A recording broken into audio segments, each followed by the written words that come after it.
Dengan sebuah tatapan batin, Stephen dapat melihat dadu dalam penutup dengan mata keranjangnya. Sontak ia pun memberitahu buah dadu itu kepada Andi. Tetapi rupanya Andi juga sudah tahu buah angka di dalam. Lalu Andi memberitahu Stephen bahwa ada tombol laknat di bawah meja ini. Di saat penjudi akan menebak angka dadu, pasti selalu meleset karena di dalam celeng penutup dadunya pasti dirubah dealer kasino. Lantas Stephen melihat dengan mata keranjangnya dan ternyata memang benar-benar ada. Dirasa perlu ditindak, kemudian dengan jurus Blood Condor ia pun mencoba melepas lapisan kabel tombol. Setelah kabel putus, Andi pun langsung memasang taruhan $100.000.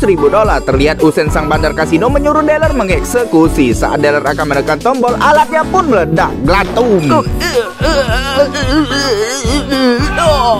Ia pun kontan kena azab. Lantas Stephen langsung mengeluarkan jurus mengubah angka dadunya. Akan tetapi hal itu diketahui si ahli sihir Tycoon. Sontak Tycoon langsung mengubah angka dadunya juga. Ternyata Tycoon juga memiliki kekuatan seperti Stephen. Selanjutnya mereka berdua pun adu mekanik beradu kekuatan telekinesis masing-masing agar bisa dapat mengubah angka dadu yang mereka inginkan. Kemudian perang batin dua ahli sihir judi pun tak dapat dihindarkan lagi, sehingga membuat pertarungan semakin epik. Bagaimana tidak epik terlihat saat dadu di penutup berputar-putar sangat kencang sekali terkena jurus mereka. Wow, by one kekuatan telekinesis mereka sangatlah luar biasa di dalam perjudian ini. Sampai-sampai dadunya terus berputar-putar terus hingga semua orang di kasino takjub. Lalu pada detik-detik akhir, Stephen langsung mengeluarkan ulti gemparan buminya.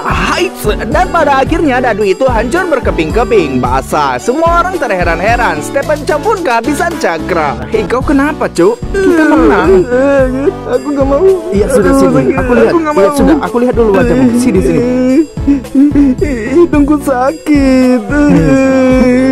Sakit sekali. Ya sudah, lupakan saja. Sini, peluk aku. Karena semua dadunya rusak, jadi permainan tadi dianggap batal oleh Hussein sang bandar. Berarti semua uang taruhan dikembalikan ke masing-masing. Lalu Hussein meremehkan Andi dan Stephen bahwa $3 juta tidak akan mungkin bisa menang menjadi $25 juta karena itu sangat sulit. Apalagi Andi dan Stephen akan menghadapi Tycoon yang mempunyai kekuatan khusus. Otomatis ini agak sulit. Akan tetapi Stephen dan Andi mempunyai rencana, yaitu dengan cara mereka berdua harus berpencar untuk memisahkan diri agar Tycoon terkecoh dan tidak dapat leluasa memantau pergerakan dua murid dewa judi itu. Terlihat di sini dengan kocaknya Stephen menggertak akan bertaruh $1 juta di meja judi, tetapi tidak jadi dan pindah-pindah ke meja lain beserta selalu memain-mainkan Tycoon. Tycoon juga kebingungan harus mengikuti siapa. Lantas pada saat itulah Tycoon memutuskan untuk mengikuti Stephen saja karena Stephen juga memiliki kekuatan berjudi yang hebat. Tetapi kalian bisa lihat sendiri bahwa Stephen terus-terusan mempermainkan Tycoon hingga terbirit-birit berlari dari kejaran lawannya itu. Lalu tiba-tiba waktu pun akan segera habis. Stephen tepat memilih salah satu meja judi untuk bertaruh. Tetapi betapa kocaknya, dia rupanya mengeluarkan 5 bungkus udur untuk dipertaruhkan. Jelas itu tidak diterima. Ternyata itu semua adalah alibinya saja dalam mengelabui Tycoon, sehingga tanpa Tycoon sadari bahwa dia lengah terhadap Andi Lau. Lantas Andi sudah lebih dulu jackpot tanpa ada gangguan, hingga si Andi pun mendapatkan chip $13 juta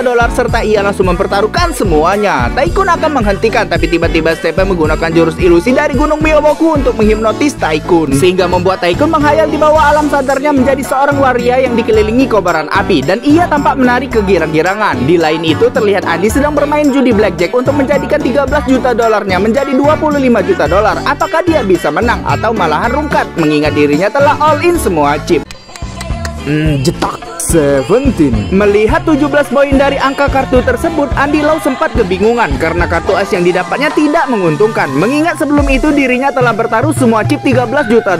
Akan tetapi jangan sebut murid dewa judi namanya kalau nggak bisa menang, yang dimana dirinya akan mencoba untuk mengubah kartu layaknya seperti dewa judi Kocun, serta teringat momentum saat bersama dewa judi. Walhasil Andi pun berhasil mengubah kartu asnya itu menjadi 3 skop, yang membuat dia berhasil menang di permainan itu. Lantas Andi pun kontan memenangkan chip $25 juta. Lapang. Lalu Andi berkata, aku sudah menang $25 juta, berarti aku boleh ikut di permainan poker nanti. Hussein sang bandar kasino sempat terdiam dan berkata, orang yang punya $25 juta boleh ikut bermain. Selanjutnya digelarlah pertandingan judi poker terbesar yang taruhannya puluhan juta dolar. Nah, di sini Andi mengawasi dulu serta menyuruh rekannya Stephen menindaklanjuti kamera CCTV di atas karena itu sangat berbahaya bagi semua penjudi. Lantas Stephen pun menampar dirinya terlebih dahulu. Walhasil hancurlah semua kamera pengintai kartu penjudi hingga membuat Hussein sang bandar jelas ketar-ketir karena alat di kupingnya rusak, basah. Kemudian permainan dimulai dan kartu-kartu dibagikan ke masing-masing. Namun di sini si ahli sihir Tycoon memakai kekuatan mata keranjangnya untuk melihat kartu-kartu semua penjudi lain, Jack Wajik, 8 Skop, dan King Skop. Lalu Tycoon mencoba untuk melihat kartu si Andi, tetapi Andi terlebih dulu tahu dan menutup kartunya serta mengecop pergerakan Tycoon. Intip terus sampai matamu bintitan. Kamu ini nggak bisa.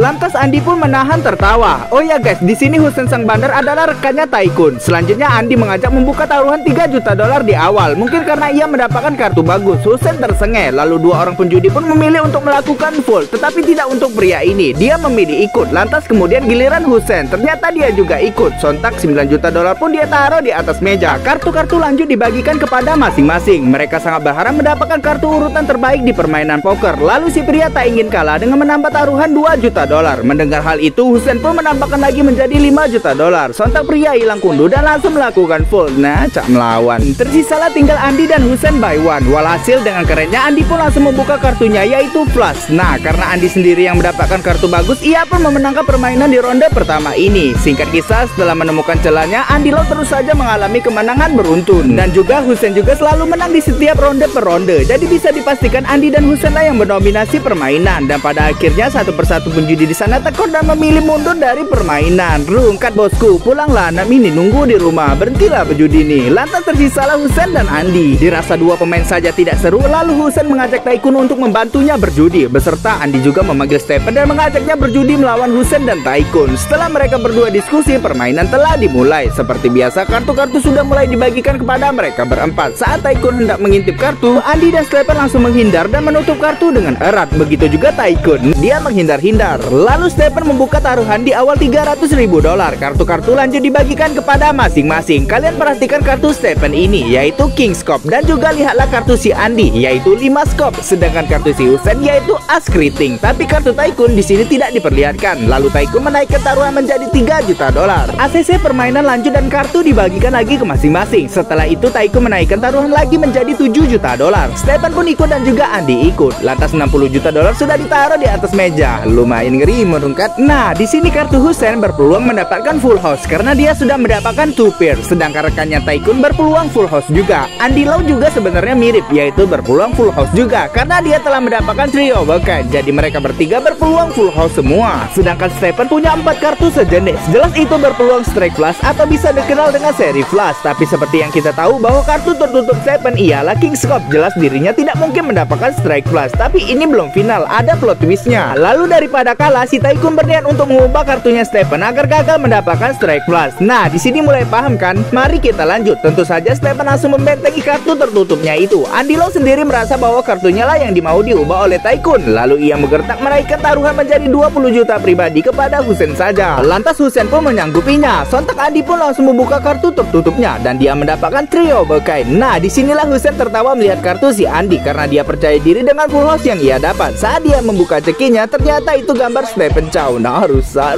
Iya, kartu tertutup Husein telah diubah oleh Stephen. Taikun ingin protes tapi ditahan. Lalu Taikun dengan percaya diri bakal menang dengan ternyata mengeluarkan full house-nya. Stephen pun agak geger. Kau pikir kartumu itu bisa mengalahkan full house-ku? Dasar udang, haha, bengak. Kemudian dengan santai pura-pura bodohnya, Stephen langsung mengeluarkan kartu tertutupnya yaitu 5 Scope. Itu berarti Stephen telah mendapatkan strike flush. Dan padahal kartu tertutupnya itu adalah King Scope. Kok bisa dia mendapatkan 5 Scope? Ternyata diam-diam Stephen sudah menukar kartunya dengan si Andi. Oleh karena sebab itulah dia mendapatkan 5 Scope itu. Berarti pemenang permainan tersebut ialah Stephen Chow. Karena dia mendapatkan kartu kedudukan paling tinggi kedua di permainan poker. Taikun protes karena tidak mungkin. Sontak Andi langsung menodongkan pistol. Andi sudah tahu bahwa Taikun akan merubah kartunya. Oleh karena itulah dia bergerak cepat menukar kartu Stephen dengan dirinya. Cerdas. Ternyata itu pistol mainan. Sontak Taikun mencaci-caci mereka semua karena dia ngomong kotor, kekuatannya pun tiba-tiba jadi hilang. Setelah mengalami kekalahan dan dipermalukan, Taikun langsung meninggalkan perjudian. Nah, disinilah aksi kejahatan Husein dimulai, yang dimana dia akan menyandra semua orang di kasino. Lalu datanglah semua kacung-kacungnya Husein untuk menghabisi Andi Lau CS. Stephen berkata kepada Husein, dasar muka kadal tidak tahu malu. Saat semua kacung Husein mengeluarkan pistol dan akan menembak, sontak Stephen menggunakan jurus ilusinya. Walhasil semua kacung menganggap pistol mereka sudah menjadi ular, padahal itu hanya ilusi semata. Untunglah ada 2 rekannya kubu Andi CS datang untuk membantu dan berhasil menghabisi satu persatu kacungnya Husein. Adu tembak-menembak pun tak dapat dihindarkan lagi. Setelah para anak buah Husein semuanya berhasil dilumpuhkan, tersisalah Husein sendiri. Lalu singkat kisah, pada akhirnya Andi Lau berhasil membuat Husein terpojok dan balik mempermalukannya di depan semua orang. Andi Lau meminta Husein untuk mengakui kebohongannya pada semua orang bahwa dirinya adalah hanya seorang mafia penipu kelas kakap dan dirinya harus segera ditahan biar tidak merajalela. Saat mereka tiba-tiba lengah, Husein pun menyiapkan pistol kecil untuk menghabisi mereka. Namun ternyata aksinya telah diketahui Andi dan sontak bertindak. Lalu Husein pun terkena batunya. Film diakhiri dengan Andi dan Stephen mengeluarkan tendangan madun kepada Husein. Film pun tamat. Thank you.